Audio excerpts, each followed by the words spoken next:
Hello, I'm Peter McDougall, Principal and Managing Director of the Leadership Academy. We provide leadership development modules for ESS BIZTOOls. Now, as a background to what I am going to say in this webinar, I'd make these points. Firstly, I suppose you're all pretty well aware of the Deloitte Digital Disruption Report, which Peter Towers has addressed previously on videos and in webinars. Now, that report has profound implications for many businesses, particularly small to medium enterprise businesses and accounting firms. So we believe that the disruption, the digital disruption plus cloud technology and online lodgement will necessitate strategic review of business plans. Now, Peter Towers will deal and address the managerial and technical issues involved, and I will address the leadership matters of concern.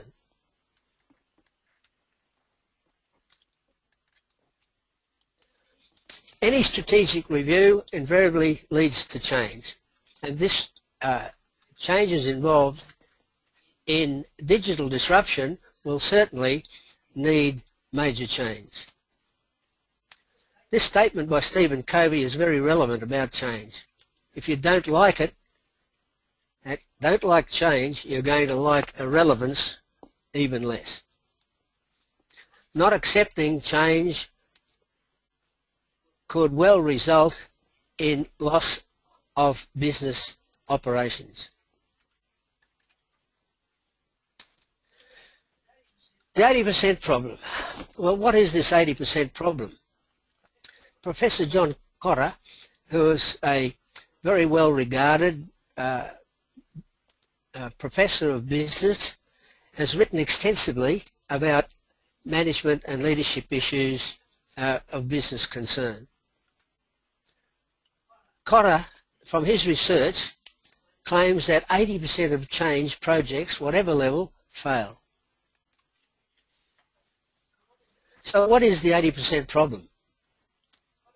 Cotter's research believes that excessive focus on management matters such as these listed, by the way, all of which are valid, you certainly need to do surveys, have discussions, meetings, develop plans and conduct training sessions. But, as Cotter says, they alone frequently lead to resistance. People often do not accept change. It's natural in many people. So the greater the level of resistance, the less chance there is of successful change. And Cotter believes that it's the essential cause of 80% of the problems relating to change. So the primary focus must be on the interpersonal or relationship dynamics of leading change.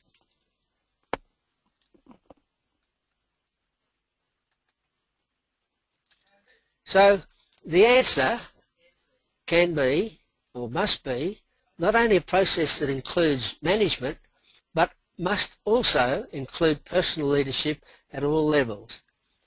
You will not minimize resistance unless good leadership is exercised. So a step-by-step implementation strategy which, in our opinion, integrating ESS BIZTOOls business advisory services plus good leadership, that is good leadership guidance that is fair, firm and friendly, is necessary. But a major point is, firstly, in your own business. So let's look now at the leadership skills, people skills that are necessary for good leadership. And they relate to attitudes and behaviours. Many people think this way. Leadership is just a position, a management position. You're the leader and you're the leading manager. Therefore, they don't see themselves as leaders. Again, a statement by Stephen Covey. This statement is also very relevant. And it's made by Mr. Don Argus, who has had extensive business experience, is very highly regarded in Australian businesses. He was Chief Executive Officer of the National Australia Bank during a difficult period, and he is now Chairman of BHP Billiton. As Argus states, it's not just the command and control, the dominance and authority of senior people in an organisation. Leadership is no longer about dominance and control and self-centeredness. It's about tapping into the power of the people in your team.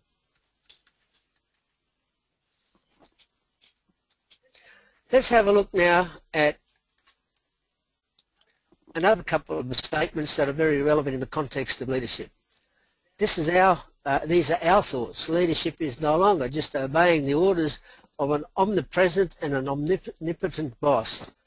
Not just a boss that's always there and expects to be in command, but also a boss that always seems to make the decisions.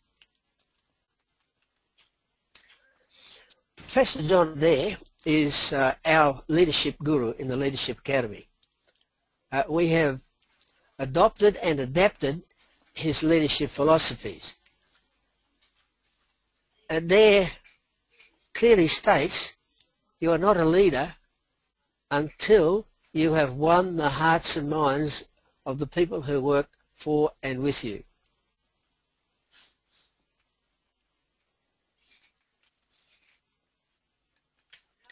I'd now like to address the leadership development modules that are available through ESS BIZTOOLS. Each module comprises a facilitator guidance and slides, a paper on facilitator guidance with appropriate PowerPoint slides, and there's also a participant's follow-up paper which can be put into a loose leaf booklet for follow-up by participants for further discussion and further thinking about the leadership skills and attitudes that they should develop.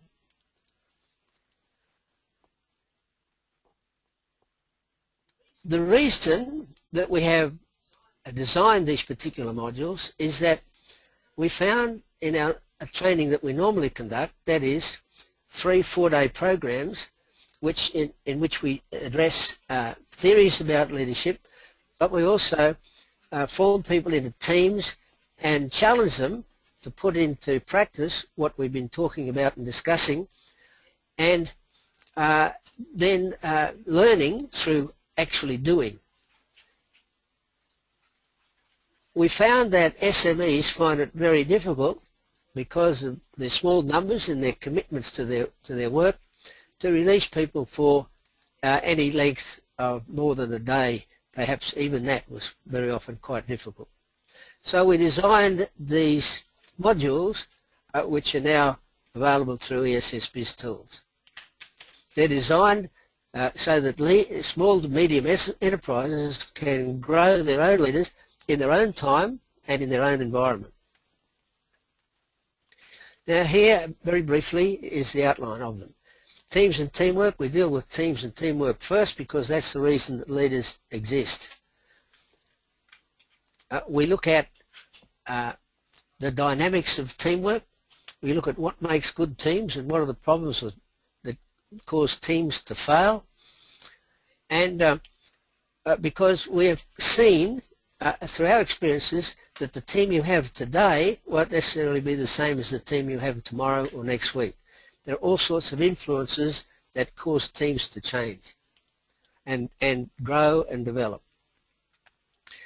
The second module is leadership making the difference. Making the difference because there is much evidence, empirical evidence, to show that good leadership clearly makes the difference between organisations that perform in a very ordinary way and those that achieve outstanding results. Now, In this module we have Professor John Adair's leadership model, in which we look at Adair's ideas on the need that leaders need to achieve.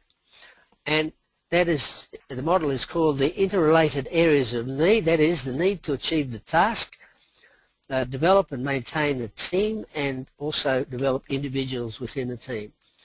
The model is three interlocking circles, which indicates that over time the three of them must be kept in balance, because neglecting one will adversely affect the others.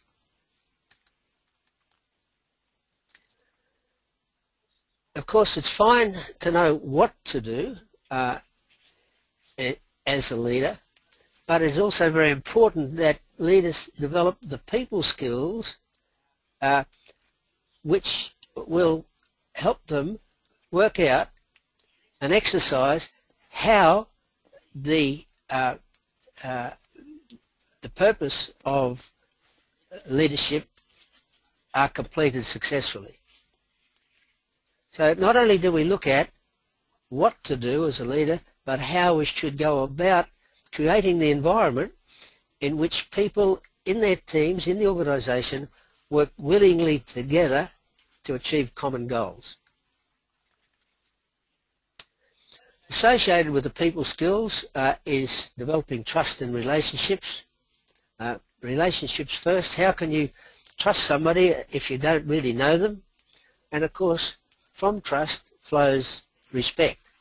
I've never seen a team succeed to the extent that they really should do if there is no mutual trust and respect amongst team members, but particularly respect for the leader.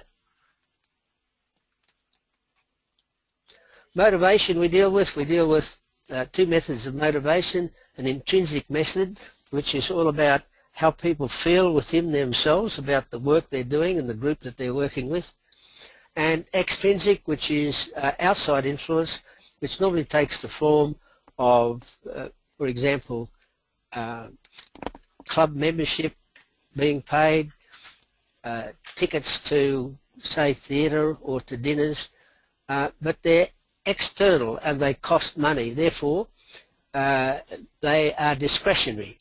Only the people authorised to pay for those particular motivators will be able to do so.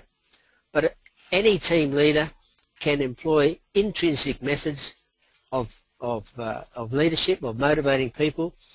All it takes is the effort of the leader to find out what motivates the members of their teams and make sure that they are encouraged in their motivation.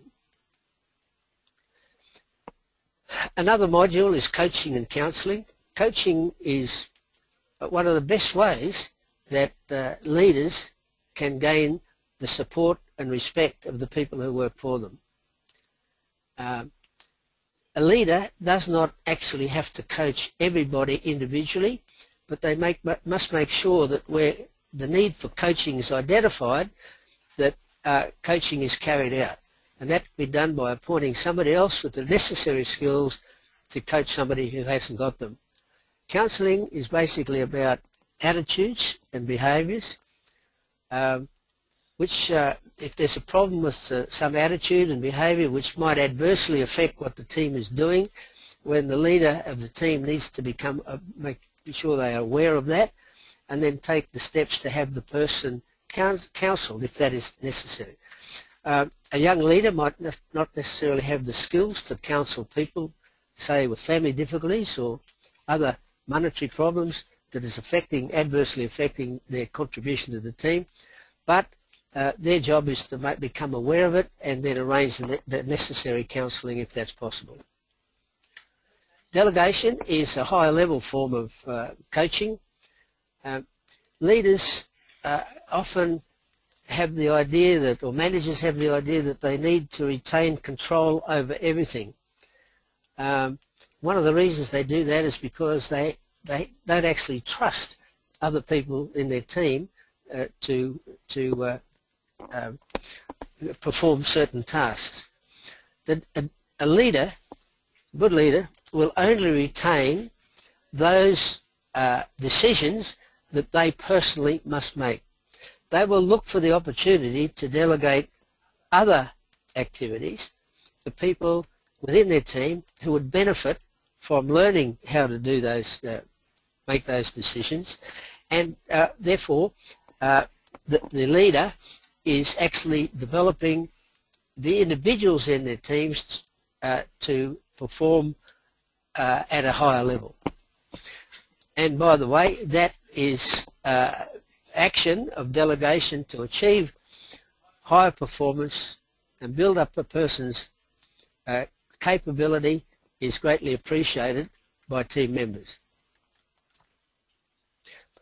Problem solving and decision making we found to be not very well conducted, particularly during our experiential indoor and outdoor activities. Leaders would be given a task. We clarify, make sure that they understand the task, and a normal approach would be to say, okay, here's the task, any questions?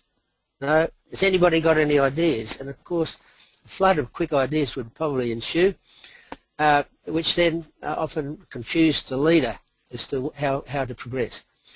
Our problem solving and decision making module, we look at a logical way of examining the important constraints, critical issues and key factors that need to be solved, need to be addressed, and contribute to a decisions that can be made for an implementation plans. So by looking at a logical step-by-step method, that is identifying those critical issues, we can then, one by one, once we identify the critical issues, then use the more creative side of the brain and brainstorm of possible solutions. It is a much clearer and better organised way of making decisions. Of course, eventually, the leader has to lead people towards final decisions, but we recommend that just don't look at one particular decision about implementation plans, but have a couple, try to come up with a couple of plans. By the way, as each critical issue is discussed, we use a mapping system to keep a record of it.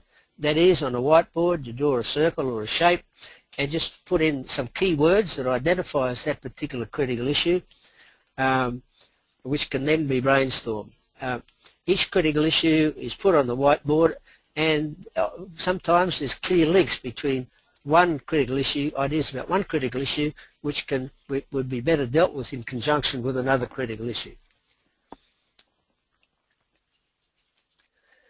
We also have a leadership evaluation survey. Now this is not an academically based survey. It is a survey which we in the Leadership Academy have designed, which requests or asks those being led to evaluate their leader. Of course, the normal system is for the leader to be evaluated from above by their boss, which is certainly that occurs, but we believe the best people to judge whether a leader is leading them are those being led. The asterisks against decision making and leadership evaluation, those modules and summaries are available. Sorry, those are free at no cost.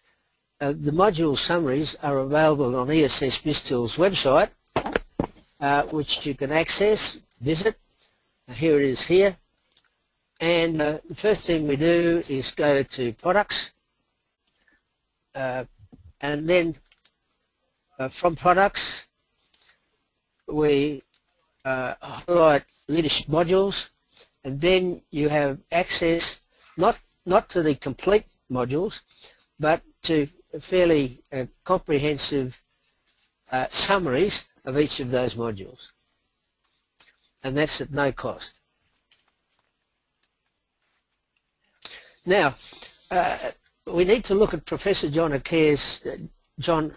Cotter's ideas about leading change. Professor Cotter has done extensive research work over many years, and he's identified the common errors that affect organisational change, and here they are. Complacency. We're doing okay. Why do we need to do anything different? A weak guiding coalition. What you need to create is a group of people who will help others follow the strategy that you devise to change. If that guiding coalition is weak, well then that of course is one of the common errors, one of the that causes 80% of the problem. You need quite a clear, strong vision of, and if the vision is airy-fairy or weak and not well expressed, well then that is one of the problems that affect organisational change. Of course, once you have the vision, it is very important to constantly communicate it, drive it home. There will always be obstacles that block the vision, the new vision. So make sure you're aware of the obstacles that exist and take steps to make sure that they have no influence on the concept of the new vision. Yeah, failing to create short-term successes. There's a saying that nothing succeeds like success, and it's a very important tactic to use to make sure that short-term successes are achieved. And if you declare victory too soon, well, people say, okay, we're there, which could actually lead us back to being complacent. Now, this really is the bottom line, and the changes must be incorporated in the culture of the organisation. The culture, of course, is, okay, that's the way we do things around here. Everybody understands what we do and why we do it. And if that is not, the changes aren't incorporated in the culture, well then people will just continue to ask questions or do what they've been doing in the past. So Cotter's 8 steps are establish the sense of urgency. Well, if the Deloitte report, digital disruption, doesn't cause some people to think about the urgency of change, well, maybe they'll shy away from the need. I've found in the work that we've done, not only in Australia but overseas, that if the need is not identified, well, then you won't get far. Digital disruption has been described as having a short fuse, something that's going to happen sooner rather than later, and of course the effects will be big bang effects. Cloud technology, as we mentioned, is also causes us to think about change. Online management of taxation returns will certainly have an effect on accountancy firms and the amount of work they do and therefore their profitability. Expectations of clients. I make that point because once people become aware of the need to change, they will expect you as their accounting firm, or you as their management advisors, they will expect you to have a sense of urgency about the need to change, because that's what their expectations will amount to.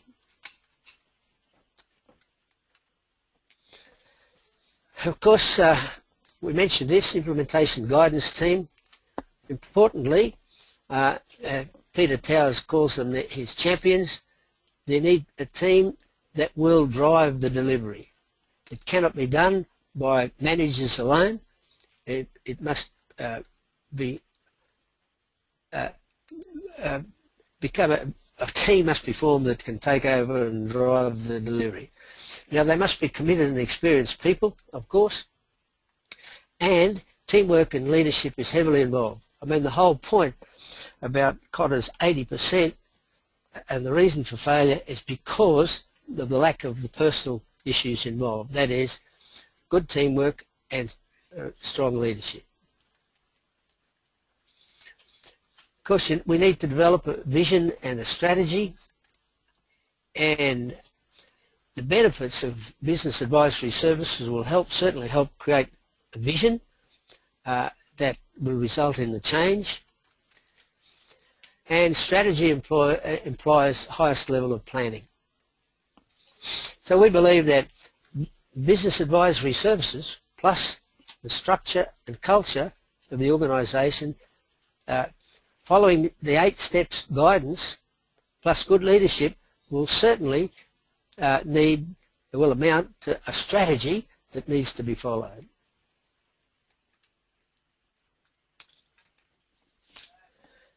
Communicate the vision and strategy. We mentioned that the problem is that one of the reasons why change is not implemented fully as it should be is because the vision and strategy are not communicated strongly and often enough. So what we're talking about is what are we doing and why are we doing it?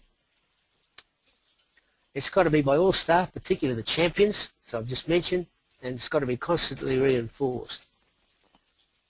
The managers, hopefully leaders at all levels, and the guidance team in particular must be role models for the change. This statement here, "Be the change you want to see," is a statement by Mahatma Gandhi, who actually lived the way he wanted to see the people of India live. That is, live the way that their culture showed them to live, and also free from the influence of the British Empire.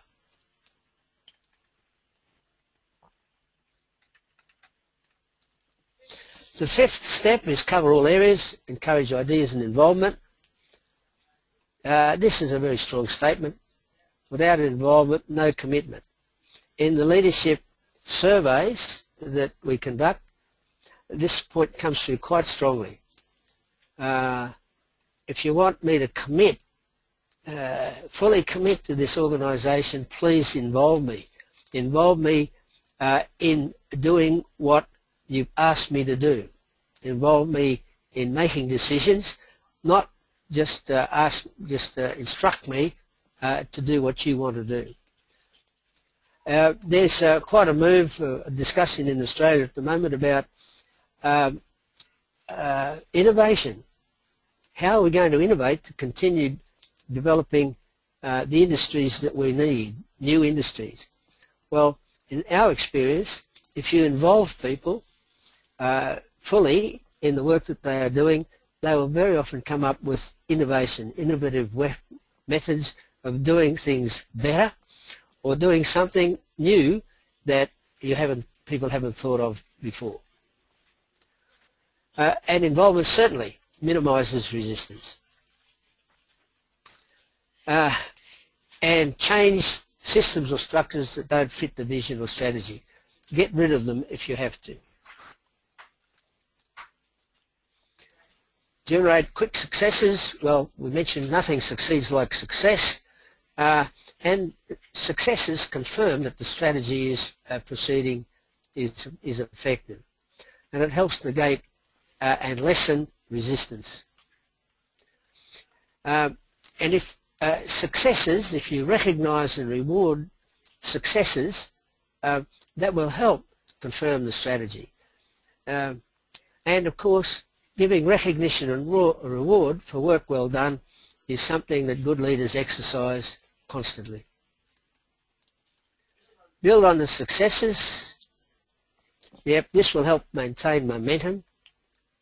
And be quite callous about this. Remove what doesn't fit the vision. If you leave it there, it will only interfere with the progress that you're making. This is about people. Develop your people.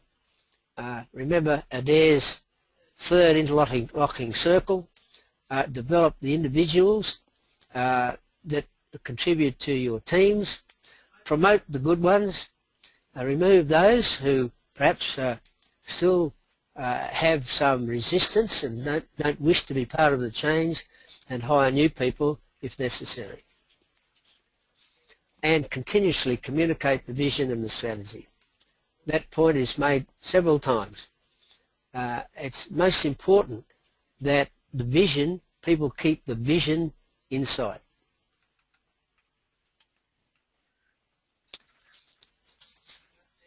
And the last point is the bottom line, really. It must be integrated, changes must be integrated into the culture. And we believe that productivity-oriented behaviour, the focus on productivity, innovation and productivity, plus better leadership and more effective management will result in better performance, which confirms that the strategy was appropriate to achieve the change. Articulate, always keep linking through discussion and argument the clear connections between the new business behaviours which are achieving greater organisational success. And this is important. Develop a means to ensure that leadership development and succession. We've seen often in organisations where people are appointed into leadership positions without appropriate development. Leadership development should be a key and an important part of all organisations, and development should be planned. People selected and their development plan. It is quite unfair to push people into leadership positions without preparation, without adequate preparation. In fact, it's poor leadership to do so. And of course, succession planning is essential in any organisation. The bigger the organisation, the more importance to be placed on succession planning. Not only identifying people, perhaps with the ability to lead, but also, most importantly, to ensure that they get the development and support that they need to go to higher steps. So, in conclusion, we believe that the integration of business advisory services certainly means that things will change. And success will depend on not just looking at the management aspects, but looking at the people aspects as well. Because if the people in the organisation aren't convinced, well then either overt or covert resistance to change will continue. Logical process, strong leadership at all levels. And of course, the step-by-step process provides, or Kotter's 8 steps approach provides sound step-by-step guidance. And it's important here that you pursue the change in your business first. If you're an advisory organisation like an accounting organisation, well then showing that you have followed these logical change processes yourself and have accepted them within your organisation will certainly strengthen your credibility with the clients you might have. This is our key reference, John Kotter's excellent book, Leading Change. I strongly recommend that you obtain it. I'm sure you can obtain it through Amazon, but probably from the Harvard Business School presses as well. My contact information, if you want to talk to me further about what I presented in this webinar, there's my contact details there, and you can also visit our website. So, there are no questions, but if you have any in future, please contact me to discuss them. And thank you for your attendance.